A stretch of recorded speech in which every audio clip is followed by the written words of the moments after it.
name is Jason J. Rock Houston, and you're listening to On the Record. Our special guest tonight is Trixter Drummer Mark Scott, and tonight we're going to be talking to Mark about one of his all-time favorite albums, Kiss Alive 2, going all the way back to 1977. Now, like myself, Mark, I know I've talked to you in the past, and you've shared with me what a huge Kiss fan you are, as am I, so let's get right into it. First of all, before we get into Alive 2, share with me how you first became a Kiss fan. I was kind of curious how old you were, and was it the look as much as the music, or a little bit of both, that first turned you on to Kiss? I got to tell you, man, I was brought up in a private school. My parents somewhat sheltered me from that outside world kind of thing. Yeah. So rock and roll to me, I'm trying to think how old I was, probably around 12. Okay, yeah. I mean, when I thought of rock and roll, my first record was Elvis's Golden Hits. Oh, wow. It was her personal copy, like an original Elvis LP, which was pretty wild. And then, I thought I was graduating to the Grease soundtrack. Wow. You know what I mean? Yeah. But when my buddy played me one of his older sister's Kiss records, Kiss Alive 2, it was like the whole thing whacked me. I saw the double. It was like you opened the darn thing up. It was 2 albums, and in the center spread was the scene of them on stage, fire going up. Oh, wow. Up on risers. Yeah. It was an expansive shot, and it was something that I never saw before. So everything hit me all at one time. Yeah. And even inside the Kiss Alive 2 album, there was this picture booklet that came with it, and I was flipping through the pages, and when he played Calling Dr. Love, it just blew me. I don't know. It was something I never heard before. I said, "Yeah, what's this all about?" You know what I mean? Yeah, because it's interesting because, like I said, I'm a huge Kiss fan myself, and it's interesting that you're a fan like at 12 years old, because that's perfect age to become a Kiss fan. I mean, at that time, you see what those guys look like. You pick up the album cover, first of all, and they look like superheroes, cartoon characters. You're like, what is this? And then you put on the record, and oh man, this is great music. Wow! So they had the look. They had what they used to call, I think, sound and vision. But where you had the look and you had the sound. They had everything. I mean, back then. I mean, let's talk about the times, Mark. 1977. This is pre-internet, so. Back in the day, I mean, they had this mystique. Nobody knew what they looked like without their makeup. People were trying to always get them, even partially out of their makeup, and they were very, very protective about that. They had security guards. They made snap a picture. They take the film and they destroy it or whatever. I mean, that's what they were known for. And I heard stories, as I'm sure you have, when the band was getting signed. Everybody was telling them, you guys are pretty good sounding band. The music's pretty good, but I don't know about that makeup. If you just not wear that makeup, but that's the thing really that put them over the top. I mean, that's what they became known for. Right. I think it comes down to, if you believe in something, do it.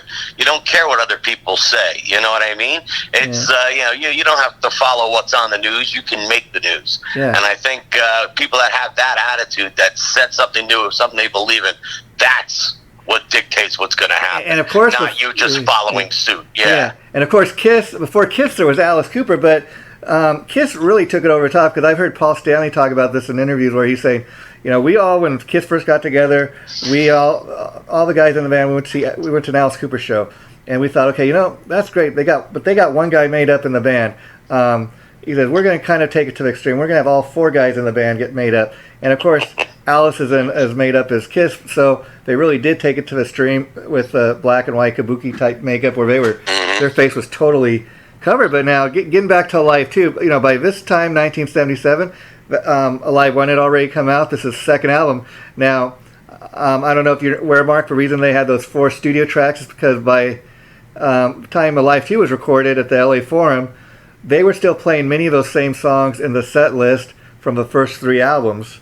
And so, even though they had put out 3 more albums at that time, they still didn't have enough new songs. So they said, okay, we're gonna play, we're gonna record the live material from the last 3 albums, which was Rock and Roll Over, Destroyer, and Love Gun. And they still had some room on the on the vinyl at that time. So they're like, we're gonna record 4 new tunes. So I was kind of interested, what did you think of the studio tracks, and do you have a favorite one? Yeah, I thought they were great. Personally, I mean, All American Man was awesome. Yeah. The drum sound on Larger Than Life was amazing. It was very bonzo. Yeah. You know, I think that's probably what they were shooting for. I mean, the idea of putting those studio tracks on there, it's an incentive to buy the record, you know? Yeah. Something new that people haven't heard. You know, dude, it was strategic. It was smart. I thought the songs were... my favorite one is Rockin' in the USA. Oh, that's funny. It's funny you say that, because that was one of those tunes that never got a lot of attention. I never understood why, because I got to tell you, that's my favorite of the new songs on there as well. I don't know if it's just that I like a lot of what Gene Simmons does and represents, you know, but I always love that track. That's funny, Mark.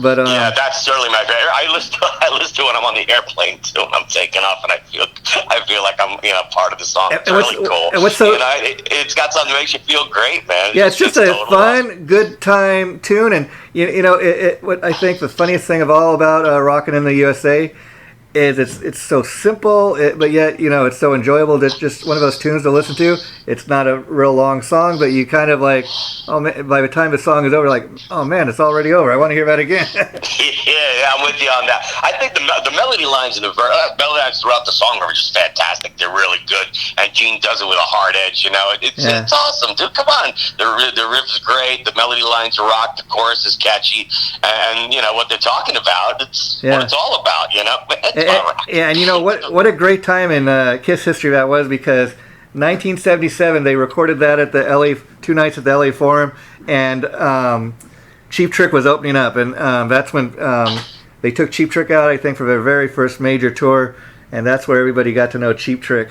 Mm-hmm. Amazing, right? All that history behind the whole thing is like, whoa, dude, it's just so cool. Yeah, and I think it was also on that tour that Cheap Trick would also go on to record another great live album, live at Budokan.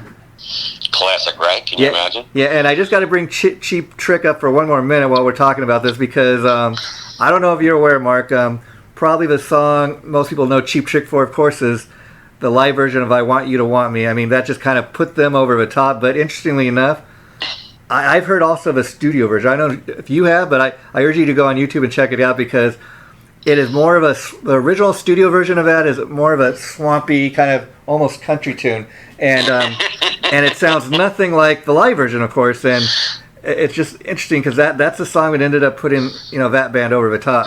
You bring up an interesting point, the live version versus the studio version. Yeah. It's funny, when I heard Kiss for the first time, it was alive too. So when I heard the studio tracks finally, there was a big difference between a lot of the songs, and the energy that those live tracks had, but again, my favorite was Calling Dr. Love and Christine 16, and King in the Nighttime World. I mean, everything. It was just like the energy was so much greater on that live record that it really knocked me out. Yeah. And listening to the studio tracks were cool, but what really did it for me was that live stuff. Yeah. So I know exactly what you're talking about with the Cheap Trick reference on that. Absolutely. And I think there's very few. Well, there's some very special live albums out there that really create something special out of those songs. Yeah, well, like I said, I urge you to later, when you get a chance, to go on YouTube, even just try to find the original studio version of I Want You to Want Me. And I'll tell you why, because very much like Rock and Roll Night, okay, when they put out Dress to Kill in the original studio version, it was, people loved that tune, it was a hit, but it wasn't until a few months later when a live one came out.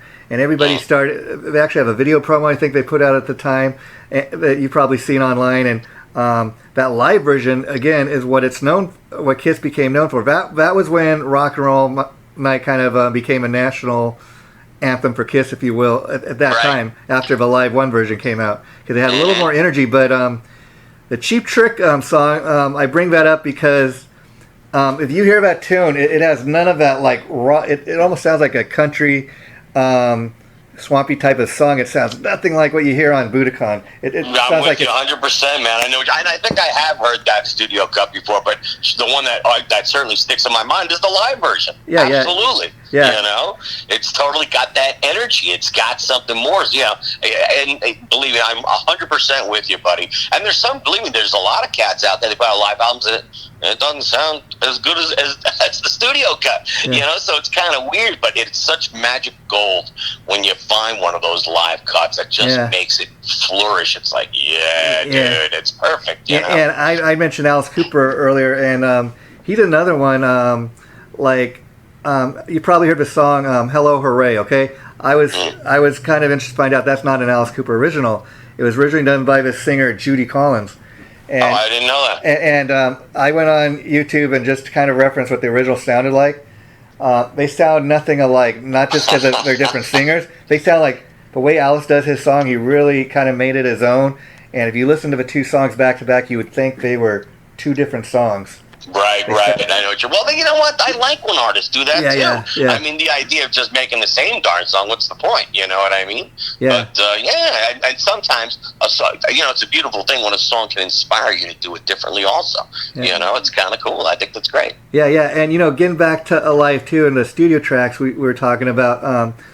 I'm sure at the time, you know, well, I know for a fact when Alive 2 came out, it was not a known fact for years later that.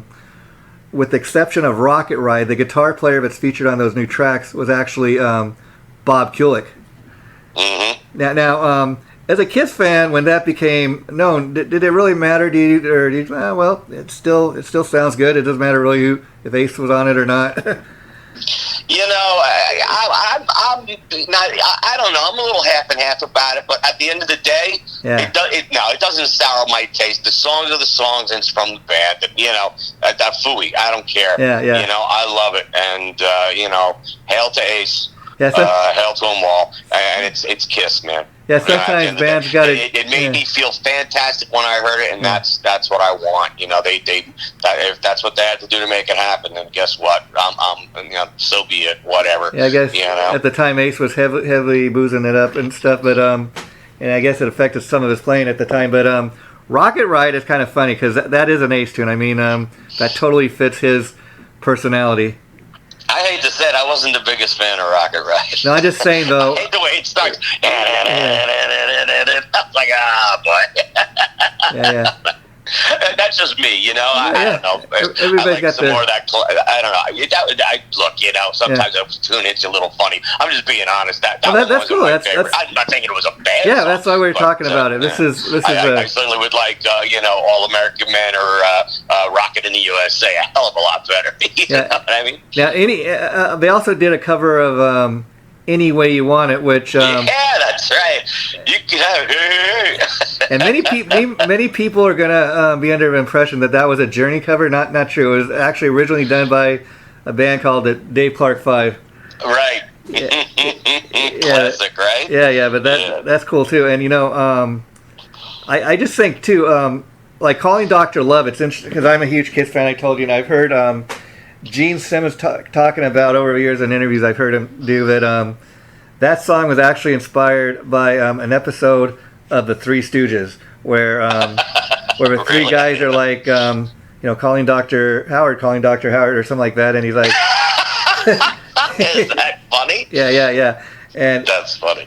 And it's funny because some of these Kiss songs over the years have kind of just taken on a like for example, Gene Simmons himself, when he gets up on stage and he's singing that song, you know, he refers to himself as Dr. Love. Right. God of Thunder is another good example. A lot of Kiss fans will refer to him as the God of Thunder. He'll even do that. And now that's a very interesting one because many people may not know that God of Thunder was not written by Gene Simmons. It was written by Paul Stanley. And Bob Ezrin actually said, you know, Paul, I think that sounds like more of a Gene tune. We're going to have him do it.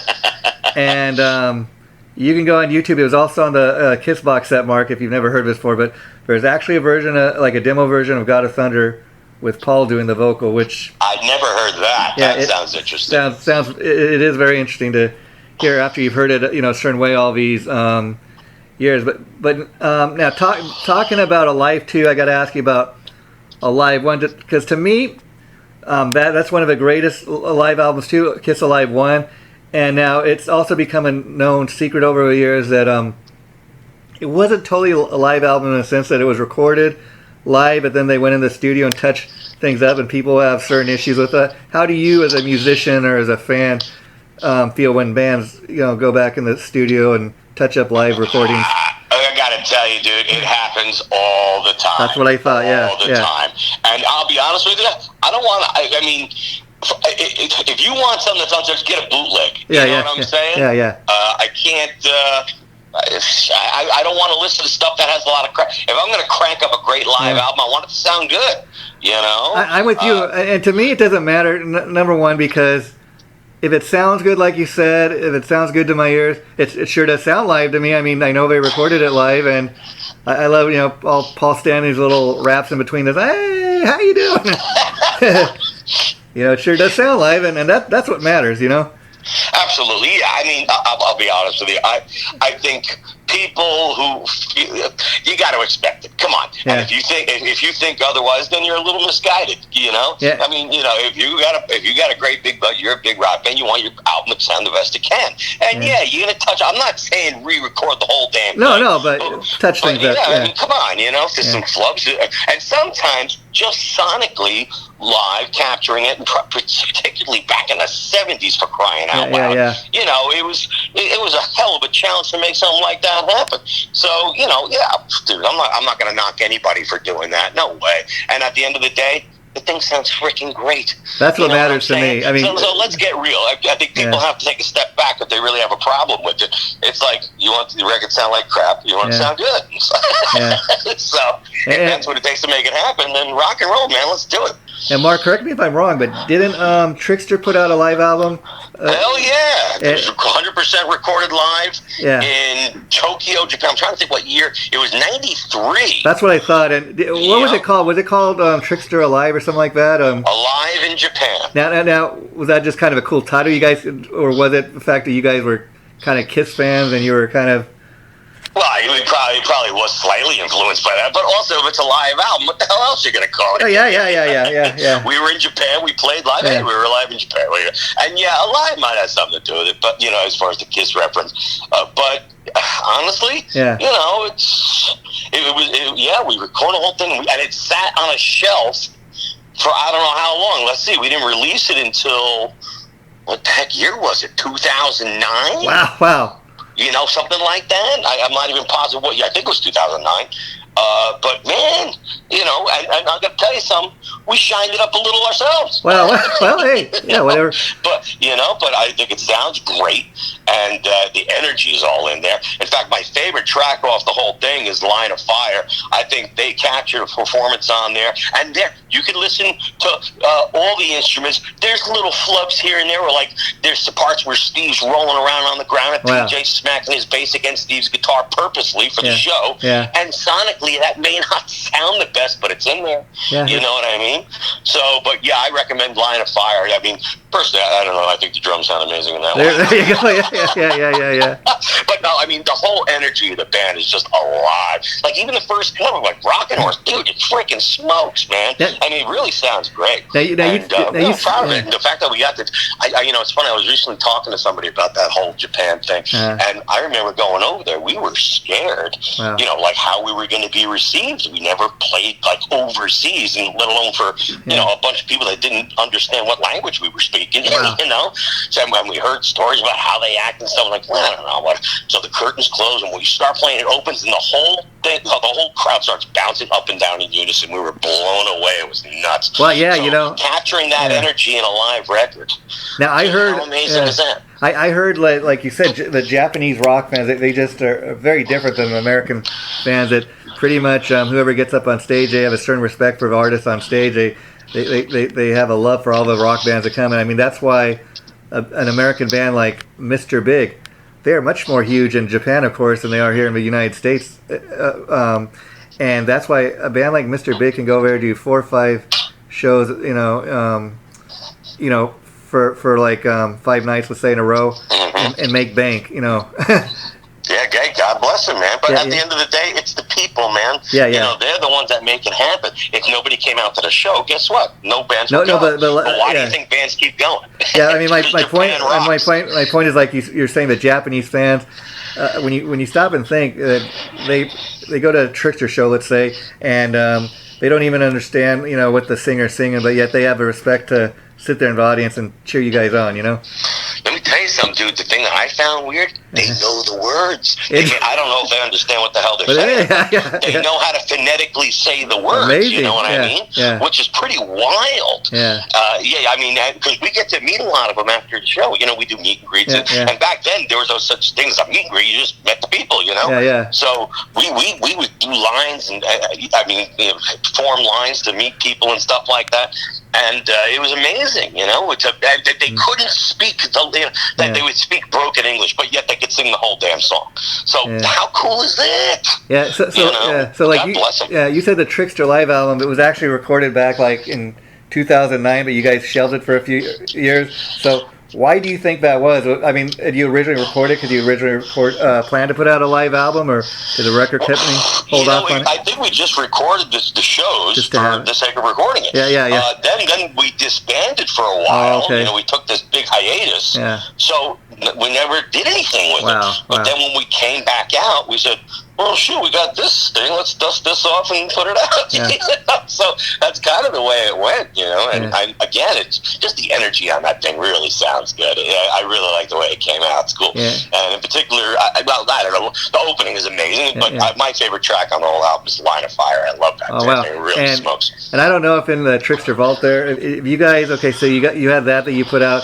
You have any like live video footage that you could put together for a DVD or something, or do you have anything like that? Or PJ is the keeper of all video. Oh, wow. He's got everything. Now, mind you, this was back in the day where there weren't cell phone cameras. Yeah, I hear you. And I think Pete had one, but he didn't use it much. Yeah. But PJ had a camcorder. Wow. And he went around filming everything. I mean, bathrooms, whatever. Yeah, you're like, what are you doing, dude? And the show, and all the good stuff too. But all the stuff like, the hell are you doing? He's got everything. So I would imagine he's got something from Japan. Yeah. You know what? As a matter of fact, I know if you look in our video, Human Era, there are some video clips from Japan in that video. So I know he's got something. Yeah. How much he's got, I'm not sure, but I would imagine he's got some Japan footage. I gotta believe he does. Yeah. The reason I asked that is a lot of those bands back from that heyday, when we're talking, when Trixter was around, first coming out, you guys 30 years ago, a lot of bands, like you said, they would record everything, even videotape, and a lot of that stuff, you try to play it now and it looks kind of grainy, but I know there are ways of kind of, transferring to DVD or whatever. So it's kind of interesting when you come across, archive footage like that, and it's that old, but it's cool at the same time. Absolutely. I mean, come on, man. Yeah, and these days, you can transfer stuff. Yeah, you can. And who knows what PJ's up to, But I think he was working on some kind of live video some time ago. It just never happened, so I really don't know. But you never know what's going to pop out. I know a lot of you guys in Trixter or Kiss fans, because I know one of his projects he's currently got going is this thing called Quarantine, where him and Chris Jericho, they get together and record kind of Kiss cover tunes, and one featured Bruce Kulick, so that's kind of a cool thing. Have you had a chance to hear any of that? Yeah, it sounds freaking fantastic. Yeah, that's pretty cool. PJ's a great player. The guys that are involved in the project, Jericho's amazing. They're great people, great players. Yeah. And when you put a bunch of talent like that in one room, you're going to get something out of it. That's for sure. God bless them. I mean, as long as people are keeping busy, it's great. Oh yeah, and now we were talking a little bit about a life too, and obviously what a huge Kiss fan you are, Mark. And I couldn't end the interview here have this interview here without talking about. I know the fact that you guys also, when Kiss was on their Revenge tour, Trixter was the opening band, and you had shared with me previously that you were actually the opening band the night they recorded Kiss Alive 3. So let's get into that. Dude, let me tell you something. That was an unexpected treat. Yeah. The idea that anything like that would happen. And here's the thing. We went on tour with them in '92. Then we heard that they were going to be recording some sessions for Kiss Alive 3. Wow. So just to be on the tour was amazing. Yeah, I bet. To have that and then have the opportunity to sit in the truck as they were recording it, that was crazy. The part that really brought it home was that they had Eddie Kramer, the guy who did the production engineering on the previous Kiss live albums. How amazing is that? So I got to meet and hang out with him and watch him work the board as they recorded. That was just the coolest experience ever. And you know, Mark, I mean, just talk about the kind of 6 degrees of separation there. You go from being a fan, and you just kind of shared with us for this that Kiss Alive 2 was like the very first Kiss album you ever heard. And then, you know, it'd be several years later, they put out Kiss Alive 3. You're there.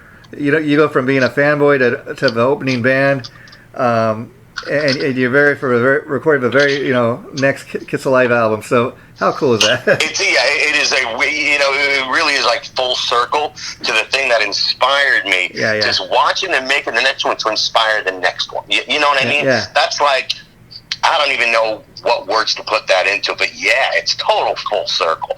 And just a rare opportunity all the way around between playing with them and hanging, get to know them, and then watch them make the product like that, watch them create something new like that, the way I heard it. And maybe someone else is going to experience it the way I heard it way back when and inspire you to do something, Yeah, let me ask you. That's the coolest thing. And let me ask you, like, sonically, I imagine, like, when you're in the truck and they're recording something like that, it's got to be super loud. I mean, what's that like? No, it wasn't super loud. No, he had to, it wasn't soft. Yeah, I hear you, particularly when you're recording it, you want to make sure levels are correct. You want to make sure sonic frequencies are in the right place and blah, blah, blah. So you don't just make it loud as hell. It was a comfortable volume, but it wasn't ripping. Yeah. You know what I mean? I think a good engineer like Eddie Kramer, you have to make sure you're in control of what's going on. And sometimes when things are too loud, frequencies get all weird and stuff like that, and the manner in which the speaker resonates, there's things to consider. Phase cancellation, all kinds of weird stuff. So I think his biggest concern was just making sure everything was clean, that there weren't crazy radio frequency signals that were leaving sound or something like that. Phase cancellation. There's like a lot of things that I'm not the best engineer. He is. He's listening for things I probably don't even understand. And let's not forget that Eddie Kramer, before Kiss, he produced also Jimi Hendrix and Led Zeppelin. Yeah, buddy. I mean, his resume is ridiculous. He's regarded as one of the best in the business. And that's why Kiss got him. And I got to ask, so speaking about Peter Criss, how big of an influence was he on you? Well, particularly opening up that Kiss Live 2 record and seeing him flying high in the air. And, it was amazing. His snare drum was what inspired me to play drums. Just hear like the crack, actually the cowbell first in Kiss Alive, in Calling Dr. Love, when the drums cut in, the snare just sounded amazing. Normally rock records back then, the snare was somewhat tame, and that thing was not.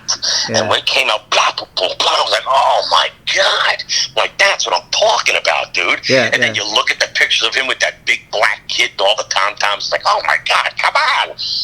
He's flying up high in the air. He's got a UFO freaking drum set. He's got it sounding amazing, playing some of the best songs. It was, you couldn't get away from him. And I totally got locked up. The reason I bring up Peter Criss is because he's one of those drummers that people either love his playing or they hate it. I mean, even some of the guys in the band, Dude, let me tell you something. He was inspirational.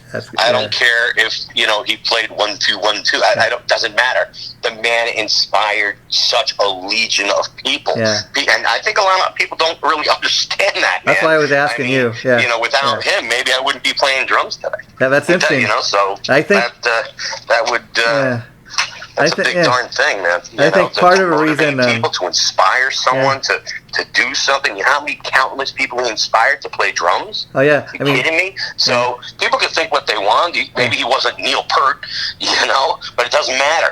See, I think part of the reason for that, and for a reason he plays the way he does, is because even Peter himself has said over the years that before Kiss, he started out like more of a jazz drummer. And then he learned to kind of play a rock style when he joined up with Kiss. And it's kind of interesting because if you go back to Kiss Alive 1, okay, you look at the you look at the solo he did like in 100,000 Years, and that's great. And if you go to like the second album, Hotter Than Hell, listen to Strange Ways. You listen to the drumming in that. I mean, classic. Yeah, classic. Good, yeah. It's great. You can't. People let it look. You know what? I don't care. Even if you're the best drummer in the world, you still get knocked. Yeah. So it doesn't matter. Oh, yeah. At the end of the day, there's no denying the man inspired millions. And I think people will be amazed to know that he also heavily influenced Vinnie Paul from Pantera. Oh, I believe it, sure. Yeah. Dude, I mean, probably every major rock drummer out right now had something to do with Peter Criss. Yeah, even it had to be. Even Tommy Lee.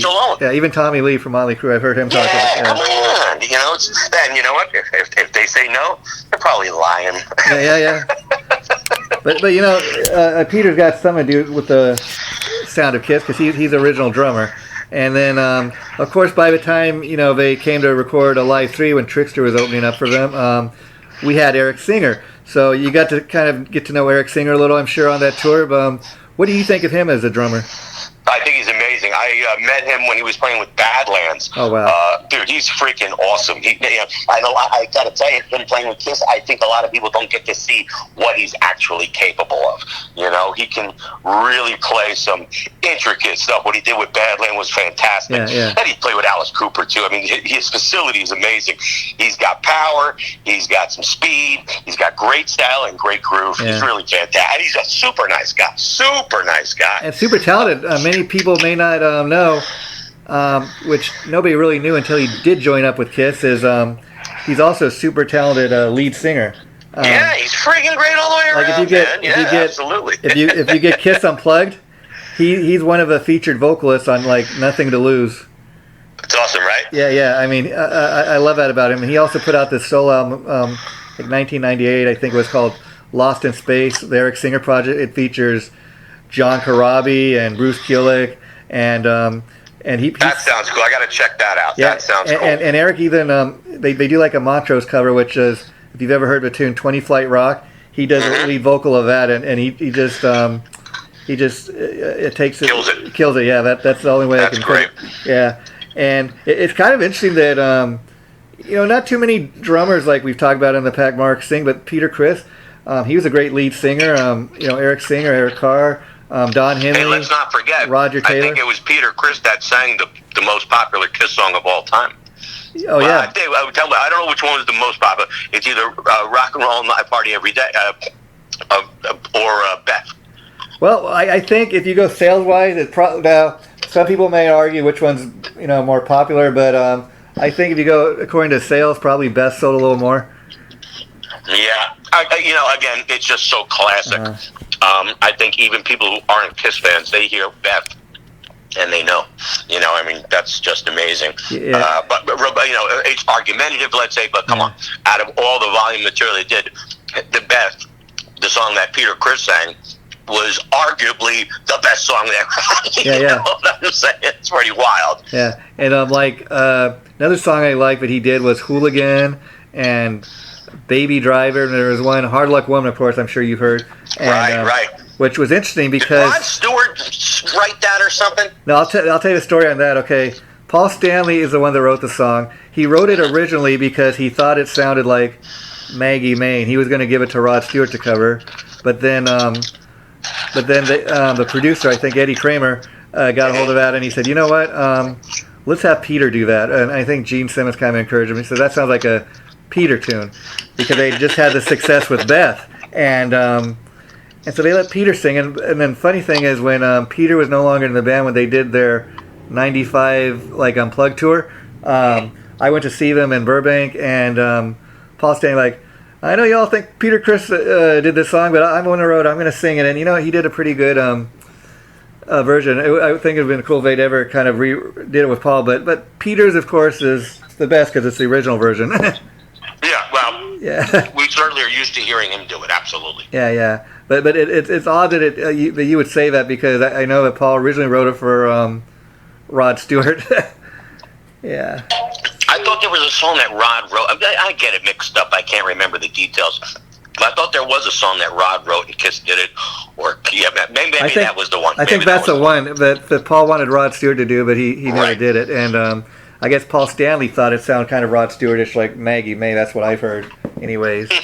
Yeah. And so now, Mark, I want to also talk to you. Last time I talked to you, you'd released a single, "Give It to Me Good," and I see you're still getting a lot of airplay with that, and people still loving it. And you were sharing with me because of COVID-19, you're kind of you really were excited about possibly going out there and doing some live shows, but we're going to have to wait for that. Have you, in the meantime, been recording any new original Mark Scott solo tunes? I'm playing around with some stuff, yes. Nothing's done yet, and I'm not sure what... Here's the thing. I want to make a live video. I want to make a live video, particularly for Give It To Me Good. Yeah. For a couple of reasons. Number one, it's not going to be your regular rock band kind of thing. Yeah, you were sharing that, yeah. Yeah, so I think people need to see that before I really start going off in different directions. Because this project is not a typical band thing. Yeah. It's going to be a bit of a production, and I think people need to see that. I think that to really define where I go from here. So maybe, you know what, maybe my head is a little screwed up and I need somebody to point me in a different direction, but right now that's the course I'm on, and I feel it's very important, integral to what this is all about. Well, I think what's best for you, but the interesting thing is your remake of Give It To Me Good, I mean, it seems like it's doing very well for you, and that's in spite of the fact that you don't have a video to go with it right now, but people are just loving it. That's got to be a great feeling to you. I got to tell you, I love that song, and the idea that it's the 30th anniversary, to not do something to salute the anniversary would be a crime. And I thought of that song immediately, and I said, shoot, and it's funny, I've tried singing in the past, and I always sounded like crap, so I had to change the key. That's the real secret to how I'm able to sing. I do not sing in a normal key, like when other people. So when the guys would say, "Come on, Gus, sing this," I would sing it. They go, "Oh, Gus, what are you doing?" It's like, because it's not in my key register, so I have to change the key in order for a lot of songs to sound good. I sing in a weird key, but once I nail the spot, it's like, "Yeah, that sounds pretty good." So when you do like a kind of rockin' tune like that, is it easier or harder for you, like compared to, let's say, a song like that you originally did With You?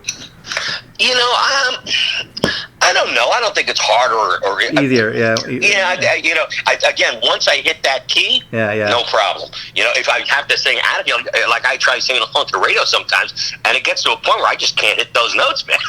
and also just my voice sounds better in a certain range, and if it goes out of that range, no, Gus ain't doing it. There you go. So I have limited ability in the sense that I have to stick to a certain range, and I can go pretty low, and I can get up kind of high. Not just Tate high, but I can get up there. Yeah. So, but it has to be within my key. Most normal keys don't work for me. They really don't. So I have to go to the abnormal keys. Yeah, I have this friend that does his music on the internet, and it's kind of interesting. He's not a world-class singer, but at the same time, he writes and sings his own material. And so when he sings it more from the heart, I guess, as opposed to some guy that just is writing the song and having somebody else do it. He seems to be able to do it that way, and that seems to work for him. But I think it's very interesting. And going 30 years back to when Give It To Me Good originally came out. I mean, it's just kind of amazing when you sit here and think, Mark, of all the changes we've seen go on. And 30 years ago, there was still MTV. And I want you to share with our audience again what you shared with me last time about the fact, I think you said, the very last video was ever played on MTV was a Trixter video. Well, that's true. For people that don't know the story, we did very well the end of 1990 into 91. We had big #1 hits with Give It To Me Good and One in a Million, and we were going to follow it up with the big power ballad, and that was Surrender, the song Surrender. And it debuted at #2. 2 days later, it went #1. Wow. We were rocking. We were elated. Said, this is going to be the one that really brings it over, blah, blah, blah. Yeah. And 2 weeks later, MTV cut it. Yeah, and it's kind of funny because back in the day, Mark, like you just said, they had this formula. Okay, well, a band's going to release their album, and they're going to, the first single is going to be like a really rockin' tune. And then we're going to come out with a power ballad. I mean, I I remember even Motley Crue did that, like with Dr. Feelgood. First tune, Dr. Feelgood. Second song was like, Kickstart My Heart, and then they did something like Without You. And the bands all did it. I mean, even I remember Cinderella, very one of those bands that were really great at that formula. Like they came out with their second album.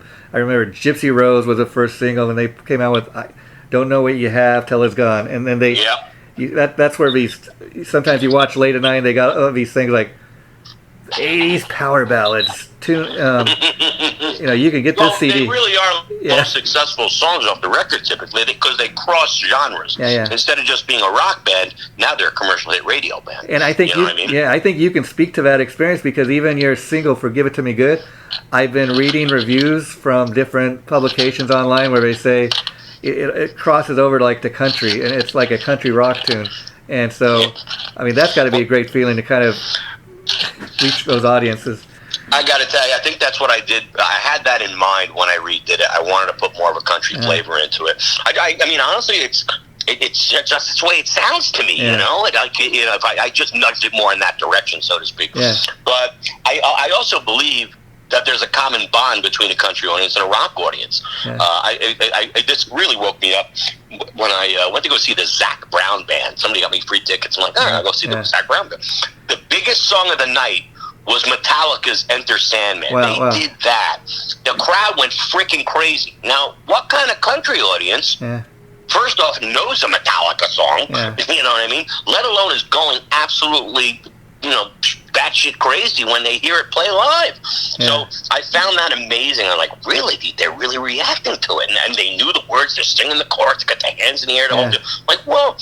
And then I saw Toby Keith. He plays Stranglehold by Ted Nugent. Oh, wow. Well, I can't even imagine that. Man. Like, all these guys are playing, metal stuff, rock tracks. And at least what I believe, a lot of these guys grew up with MTV, and they watched this stuff, and they got off on it. They dug it. So I think a lot of the music that they're putting out now, this new country stuff, has a lot of rock roots in it. And I think all these guys are digging that stuff. And I think it transcends the audience as well. Yeah, and the interesting thing, like you take a guy like Garth Brooks, and you think he's just a country singer, but again, he was influenced by a lot of rock stuff. And if you ever seen a Garth Brooks show, it's very much like going to a rock show. And oddly enough, I learned that all the way back in 1994, Kiss actually put out a tribute album to themselves, and they called it Kiss My Ass, and he was one of the featured artists. He did a cover of Hard Luck Woman, and Gene, Paul, and Bruce and Eric Singer, they backed him up on it. They Isn't that amazing? That's like the coolest thing, man. Yeah, so, you just never know. And, going back to 30 years ago when Trixter was first coming out, MTV was very much the way to go, very much a big thing. I mean, how surprised were you when your video started getting played on MTV? Well, I'll tell you, it did take some time. Yeah. See, a lot of people think it seemed like it's on a record, and the next day it's on MTV. Yeah. No, that's not the way it works. Yeah. Particularly for a brand new band right out of the box. Yeah. It took time. It's kind of like launching a political campaign.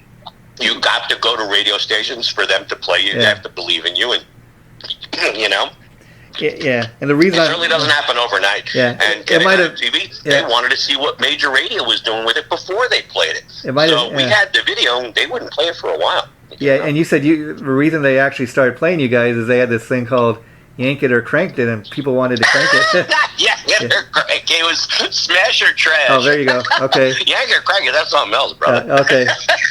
Okay. That's great. But I bring this up because I've been seeing things all over Facebook, Mark, about MTV just celebrated 39 years. Thanks for 14 years of music. So just think about that. The network has been around for 39 years, but they only played music videos for 14 of those years. I mean, and part of the reason was that, if you remember, all of a sudden, if you turn on MTV, it's all reality now. I don't even know what's on there, but they had this big hit show, The Real World, where we have these different people live in the same house, and that was like the start of reality show, and TV, and they had such a hit. Well, we're just going to do nothing but reality. We're going to just think about that. I mean, they start out as a network playing nothing but music videos, and then it turns into that. I'll be honest with you, I never saw that coming. Yeah. But the only thing I can think of is that once they started to realize that on-demand music was so prevalent that maybe they felt they didn't have their place anymore. I really am not 100% sure what dictated their change of their programming to the extent they play absolutely no music videos at all. I don't understand that. So I mean, it started out as it started out as a revolutionary thing. If you go all the way back to 1981, because there was really nothing like that, and then all of a sudden, all the bands started doing music videos, and like you said, the job was to get your video played on MTV, and then it helped with the album sales and helped the album to chart and stuff, and then they started kind of getting into other things such as, okay, we're not just going to play rock videos, we're going to play rap music, we're going to play, we're going to have like MTV Dance and whatever, MTV Club and all that's that. cool, man. And Headbangers Ball. They did other genres, They didn't have to just make it one genre. It's great, And then people to music. And that was great. Yeah, I even got into that because I thought, okay, there's a little something on there for everybody. But then at first it was like, okay, metal's only going to be played on Headbangers Ball. We're going to play that at from midnight to 3 a.m. when nobody's up. But eventually it was very sad to see what it would become. And then kind of there was a grunge explosion, and right after that they stopped playing videos. And I think that's very funny that all these things are popping up on Facebook. Thanks MTV for 14 years of music. That's just weird. Unfortunately, it's true. Yeah. It's so strange. And I don't know how they're doing now with the programming they've got. How many people actually watch MTV? Well, I'm sure somebody is because it's still on there, but it's not. It's nothing like it was, and it really has just literally turned into nothing but a TV network. Yeah, but I don't even know the shows that are on there now. I really do not. And even at one point, I used to like to watch VH1, but they kind of went the same route. I mean, did they? I don't think I see movies on VH1. They're playing like Purple Rain and stuff like that. I mean, at least it's music related, but I heard that's why that metal show with Eddie Trunk, they took that off. It was like a #1 show, but it cost so much. I guess it's all about being cost efficient this day. They had a #1 show with that metal show, but yet they took it off and pulled it from there because it cost them so much to produce it. Well, that's sad to hear. Yeah. But so that's just a stable world. And then, the last 30 years, Mark, since Trixter come out, we've had the explosion of the internet, which has probably got to be a great thing for you because it's helped you in promoting, your solo work and stuff. And I also wanted to ask you because it seems like a lot of the pictures you kind of, I think people started calling you like a rock and roll cowboy, and that seems like something you kind of embraced. Is that something you kind of created yourself, or people just started calling you that? I didn't start it. I don't consider myself a rock and roll cowboy. But from a picture, it may look that way. But I certainly didn't start that phrase. I'm just me, the music, I do call the music power country. And I believe that's a great term in the sense that it's not just country, but I try to give it a nice kick in the ass. But yeah, I've seen a couple of that slogan labeled across me, but I didn't start it. No. I guess what I'm asking is like the cowboy hat and that you have in the pictures. That kind of just a reference to living in Arizona these days, or because a lot of people. Let me tell you something, pal. Yeah. I was wearing a cowboy hat back in 1990. I bought my first one on tour with Stryper when we played Dallas, Texas. Oh, wow. I said, I'm in Dallas, Texas. I'm buying a cowboy hat. Okay. So that's exactly what I did. I bought my first black cowboy hat in Dallas, Texas on the Stryper tour. And then I wore it in a few photo sessions. You can see, I'll post a couple after this interview. Sure. And so you'll see it. But you can see it on my Instagram or Facebook. There's old shots of me, and I used to wear it a lot. Because quite honestly, I didn't like doing my hair all the time. So, and also it looked cool. I loved it. It looked freaking great. At least I liked it. So for me, I wore it. And to have long hair with a cowboy hat with shades, I love the way it looked. So, it's not a new thing, but I guess I'm capitalizing on it more now. Well, why not? Why not? I think it's cool because it's kind of a new look, a new image, and I'm kind of with you. Hey, why not go with it? But it seems like something you're embracing, and like I said, why not? But it's kind of interesting to just kind of see the evolution of Mark Scott in that kind of cool way where, like you said, it's nothing that you initially really set out to do. It's just kind of something that taken place and you've embraced it. You know, it's funny. You put it into words pretty well because I don't know. I didn't give it that much thought, but I guess there is somewhat of an evolution to it. You know, and it's funny. I'm looking at a picture of me right now, going, I didn't always look like that. But yeah, and I mean that in a good way because I can say the same thing about myself. 30 years ago I was much younger too, but it's kind of funny to like look at pictures from 30 years ago of Mark Gus Scott because I mean you had that hair that looked like an afro, kind of the same type of hairdo, let's say, as the late great Eric Carr had, but looking much different, but you still got that rock and roll look, which I think is a great. Oh, I appreciate it, bro. Thank you. I mean, I didn't put too much thought into it. Yeah. Like what you see me wearing today, that's kind of what I wore back then when I'm like out at home with the kids. Like if I went without home necessarily with the kids, but if I went out for dinner or something, that's kind of what I wore. I wore jeans, boots, a button-down shirt, and a sport jacket. I didn't necessarily wear a cowboy hat, but if I were in Idaho or Colorado, I did. You know what I mean? Like in New York. A lot of people don't wear cowboy hats, Now today, I probably would more so because it's me. Yeah. But honestly, normally, in the Northeast, a lot of people don't wear cowboy hats. And so let me ask you, Mark, in Arizona there where you're from, did you say you live in Scottsdale? Not far. I'm actually in Phoenix, but Scottsdale's 15 minutes away. 10 minutes in away. Phoenix, Arizona, how affected are you by this current lockdown? I mean, so like here in California, where you're pretty much restricted to home. It's kind of weird. Sometimes you express your views on this thing, and people start getting angry at you.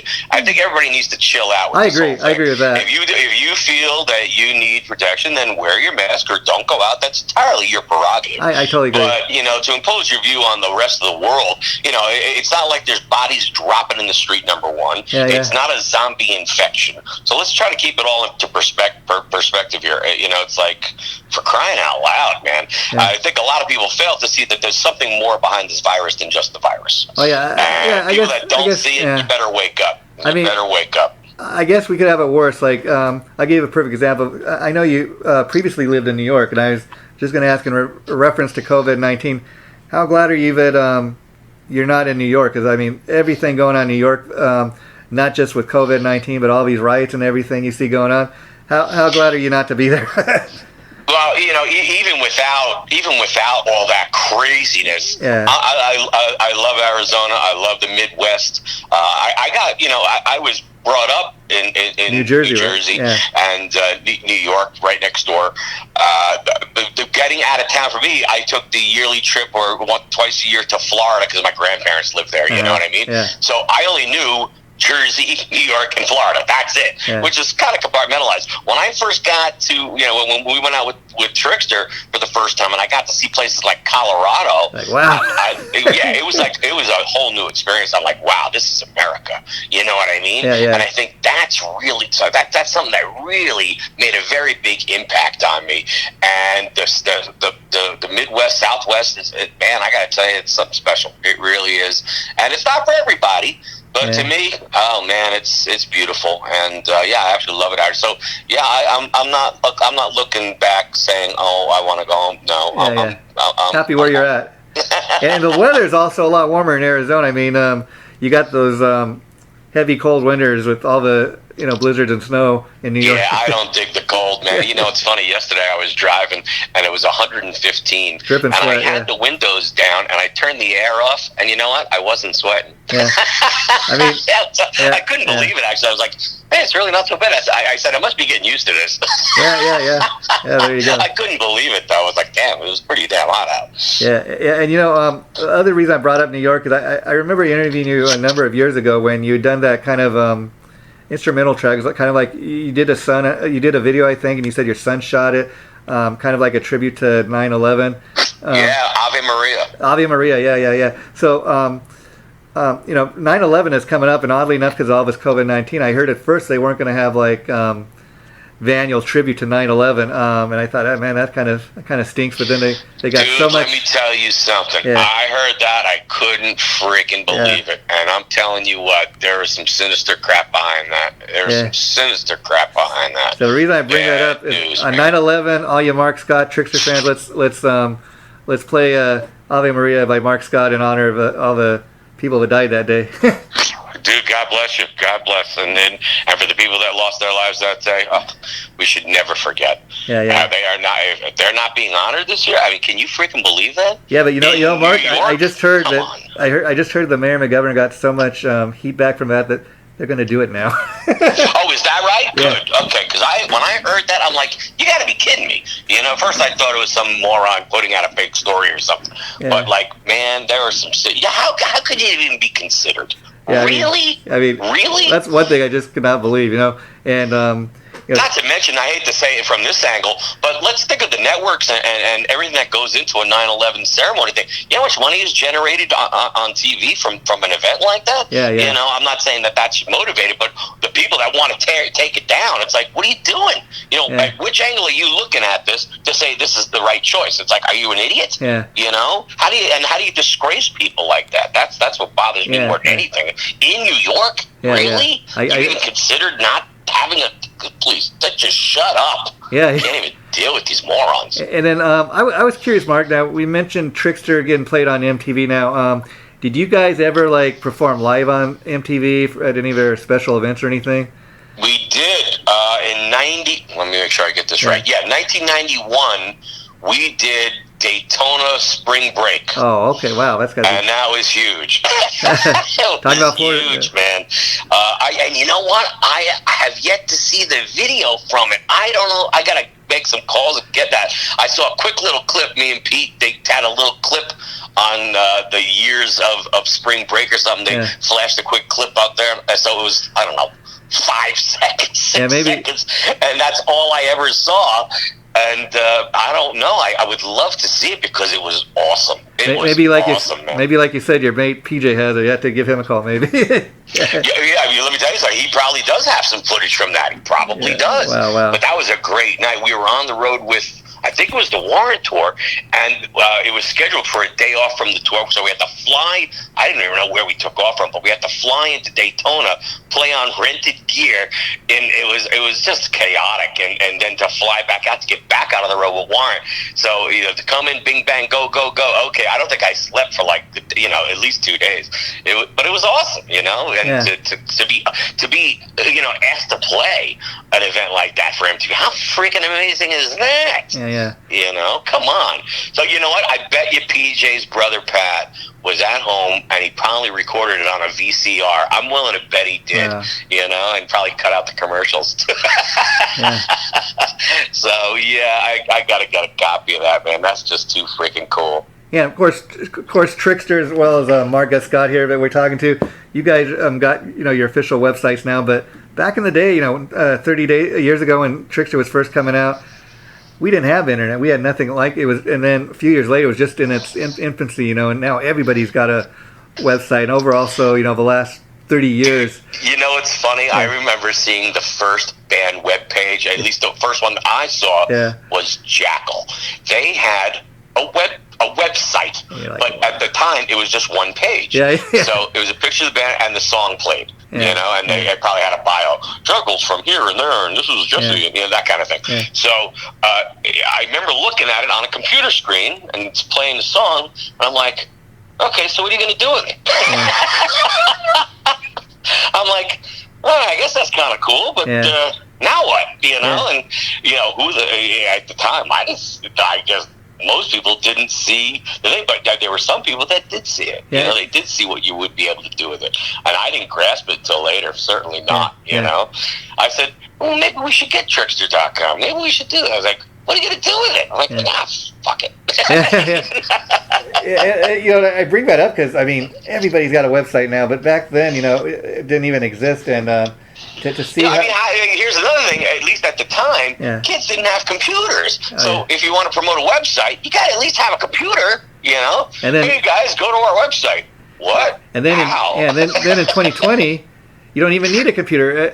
Everybody can get to a band's website or anything on the internet, on your phone. Just think about that. Well, that's today. Back then, they didn't have smartphones. I had a freaking pocketbook phone. Like I had to wear the bass on my shoulder, hanging on my hip, and then with a cord, the handset was connected by cord to the bass. You know, there was no video capability, no screen, so to speak, to look at a website. You know, it was just we still weren't there yet. And think what it's going to be 5 or 10 years down the line. We just don't know. You know, I mean, at one point you go from vinyl to cassette to CD, and then at one point it was these MP3 files where you could have a whole album on this little tiny file. You know. Yeah, it's crazy, man. It is crazy. But yeah, and also how fast it happened. It really did happen fast. If you look at a timeline of music, how long did it take to, once multi-track recording was started to get to where we stopped using tape. Yeah, we don't record on tape anymore. You go straight to your hard drive. And as a musician yourself, Mark, these days to record like music, you don't even have to have a whole band in the same room, It's true. It's very true. I know on a couple of the last 2 Trixter records, Pete did some vocals over the phone lines. He would email them. Wow. Just think about that. And let me ask you, the whole Metallica thing and Napster, how important was that, do you think, for bands to really start making, money off of their music, digitally and stuff? What was the question exactly? Like you remember back in the day, when Napster first started, and Napster, and Metallica went after them, and everybody was like, oh, they're just greedy jerks and stuff. But how important was that, for other bands, let's say like Trixter or whoever else out there, to start really making money off of your own music digitally? Well, I think Napster was the first one to really.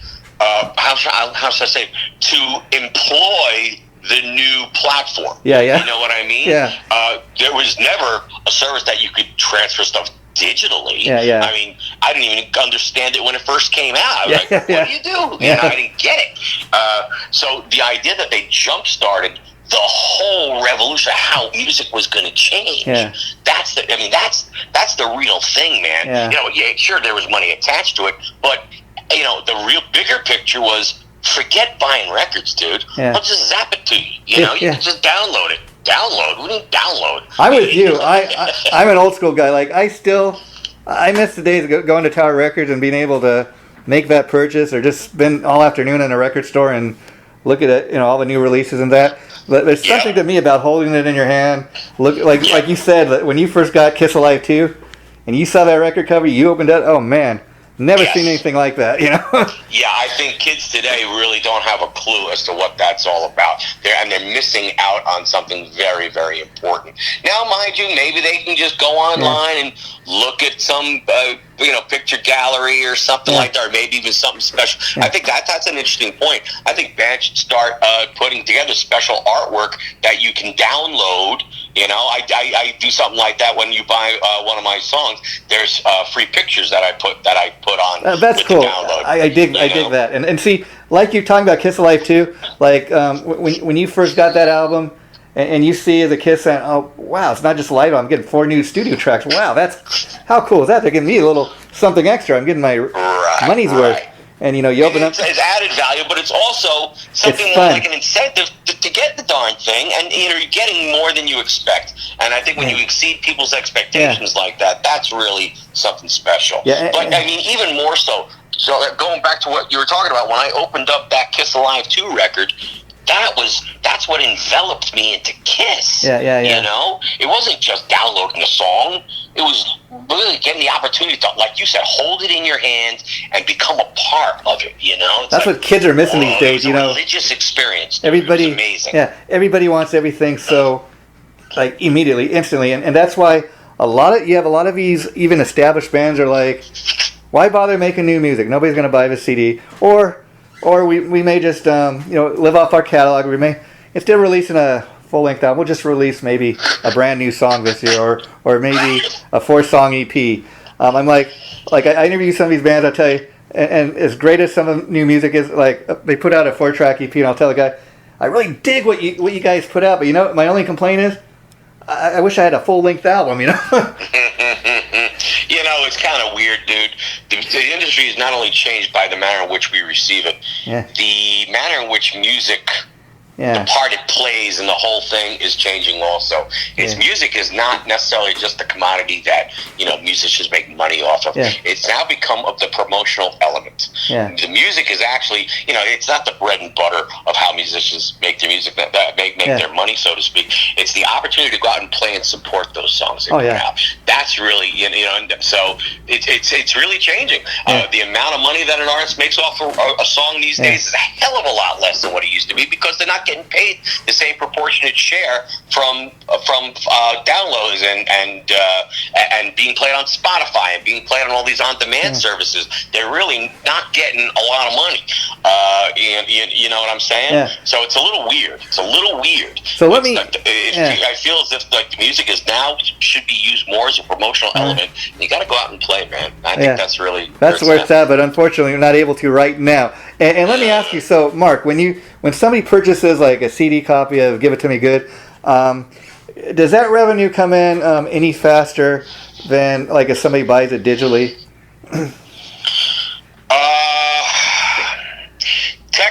Digitally is certainly faster, but I think that even through the people, like the companies that do the actual reconciliation, they only do it at certain points. So I think it's somewhat the same in that regard. Unless you're doing it privately on your own. But if you're using one of the major distribution services, they typically pay at certain points of time. So you still have to wait for that point in time to come around to get your check, so to speak. Anyway.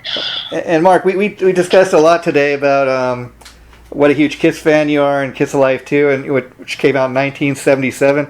Now, 1 year later, they put out that great classic movie, Kiss Meets the Phantom. I got to ask, were you at all a fan of that? Well, I saw it. I remember seeing it, man. It was huge. And again, I just learned who Kiss was, so it was all brand new to me. It was all brand new. God, I'm thinking back, and I saw it more recently too. Watching it so many years later, it's like, get out of here, It's kind of campy, but I think as a Kiss fan, it's still something I enjoy watching, and knowing kind of all that was going on at the band at the time, it makes it that more kind of funny, I didn't realize as a kid when I'm watching it that apparently that's not Peter Criss's voice. They used some black guy's voice to do Peter. And if you go back and you listen to it, you kind of that doesn't sound like Peter. But as a kid, you're not paying attention to stuff like that. Oh my God! And you just eat it up. But I mean, come on, it's just amazing that they were the biggest band in the world. So to have the opportunity to make a movie. I mean, how freaking great is that? I mean, that is it's like it's like the Beatles, hard rock Beatles. But I mean, no band ever has really done anything like that since. But I think at the time it was a great thing for Kiss fans, Without question. And again, by doing all this stuff, how many people they inspired and became part of their army. You know what I mean? And today it's still going strong. How crazy is that, man? So how crazy is that? Yeah, really. So kind of the final question for the day now. We were talking earlier, Mark, about you're working towards maybe like a full-length solo album, probably most likely to come out sometime maybe next year. Now, you said you've been working on a few tunes, so you kind of have like is it going to be more of a rock and kind of a lot of rock tunes? Is it going to be a little bit of everything? And I was kind of curious of the stuff you've released so far. So there's been "Give It to Me Good," "Ave Maria," and like with you. Any chance that all three tunes will end up on the album? No. Okay. No, probably not. To be honest, it'll be different stuff. It'll be new stuff. I mean, who knows? Maybe I'll put a remix of something on there as a bonus thing. But the idea, I know Ave Maria probably will not be on it. It's kind of weird. When I started this whole solo act thing, I didn't really consciously want to do it. I mean, it wasn't. I didn't plan it. It just sort of happened because I had nothing else to do. That's the best. Sometimes that's the best way for things to happen, kind of accidentally. And I think it's cool if you look at all three releases. See, that's why I was kind of asking: is there kind of a general direction we're going with the full length? Because all three of these tunes you've released as singles, great tunes in their own right, but they sound very different. And and so it's like, well, would these be able to go all on the same album or not? But I think in some ways. It's all Mark Scott stuff, if you know what I mean, and very much like Cheap Trick had an album where they had a song like The Flame, and then they have an album like, Live at Budokan, sounds totally different, but it's somehow all Cheap Trick Yeah, that's the real thing. I did different projects because I had nothing better to do. And I had a wide array of musical tastes and different projects. I did a Christmas album for crying out loud, and then I did a movie soundtrack, and then started doing stuff that I'm doing now. So I didn't purposely come up with a plan and say, I have to do this, and No, I just said, one day I did this, and I'm sitting around at Pete's house, and he says, hey, why don't you do this? And, okay, let's do that. So it's, this sort of happened. Then, it came, I felt strongly about a song that I had to write, and that came out. So it's just weird, but I'll tell you, going forward, now it's a different story. Yeah. Now I really am thinking about how to approach it, and what musical style am I going to pursue, and who is Gus Scott? Yeah. What kind of music is this all about? I'm really thinking about that now. So when you ask, am I putting all those songs out? No. Yeah. It's going to have a concentrated effort, and it's going to pinpoint a certain segment of the marketplace, so to speak. So it's one thing's for sure, it's going to kick ass. Yeah. Let me ask you, it's not going to be tame. I hope you're going to answer this way. I think you are now. Also, in regards to this album that's in the works, you don't have any constraint like, well, this has to kind of sound Trixter-like, because I would think, being that you're a solo artist, you kind of should be able to do kind of anything you want to do. Yeah, I mean, if people listen to my version of "Give It to Me Good," it doesn't sound like Trixter. No. I don't think it does. You know what I mean? That's part of the beauty. I would love some feedback for people to say, but I think it's very far from the way Trixter did it. And it's again just the way I heard it, and that's my take on it, so to speak. It's very different, but it works. It has some different, some more country element to it, but a country with a kick in the ass. I mean, it's very different, but it works. I mean, and like you said, it's kind of, I would describe it as country rock. And if you listen to either version, both versions of the song are very upbeat, which I dig. We don't need a lot of gloom and doom. So it's great for people that were there 30 years ago when Trixter and Gus Scott were introduced to the world. This kind of takes us back 30 years. And if you were there, great. Come along for a ride again. Well, God bless you, pal. But yeah, I mean, one thing's for sure, I won't put out anything just as like a filler song or something. Just put another track on a record. I can't do that. I just cannot. So any song that I put out, it's going to have some value to it. It's going to kick some butt. It's going to make me feel great. You know what I mean? I'm not going to go, the record company says I need to put it. No, it's not going to happen that way. You know what I mean? Yeah. So, see, that's I want to do it my way, and I want to have some fun, and I want to be proud of the stuff that I put out, and I really hope people enjoy it. I'll tell you, as a Trixter fan, when I first heard Ave Maria, it was very different. But I think if people listen to it kind of with open ears, it's kind of like, wow, this guy can do this too, besides just beat those drums, Yeah, listen, I appreciate it. And again, that was from a Christmas album, for crying out loud. And now I wasn't going to put a Christmas album with, Walk with a Stranger on it. It was going to be Christmas music, so that's what I did. And so I kept true to that, but I didn't try to be something I'm not. It's just a different part of me, But by the same token, I'm not going to put Ave Maria necessarily on a rock album. Solo album. It's probably not going to happen. And I don't know, but I'd actually consider your new version of "Give It to Me Good" a cover, for a simple fact that you were part of the original song, but it's kind of a great remake, if you will. But on that front, I think that's probably the best way to put it. It is a remake. Yeah, but on that front, maybe on like a future solo release, would you ever consider like maybe covering another band, or would you rather stick with just doing solo material? Oh, no. I'm all for the cover idea. Sure. I mean, again, they would be reimagined covers. It's not going to be an exact copy. I think there's no value in putting an exact copy of a song on, you know what I mean? Yeah. So if I hear something that I feel can make a little different. Matter of fact, I have several ideas that I am exploring to possibly do exactly just that. Well, we'll just have to wait for that, not just necessarily rock bands, maybe some other stuff that I'm going to be able to rock them out. Oh, maybe I'll even take a ballad and turn it into a thrash metal tune. Oh, that's cool.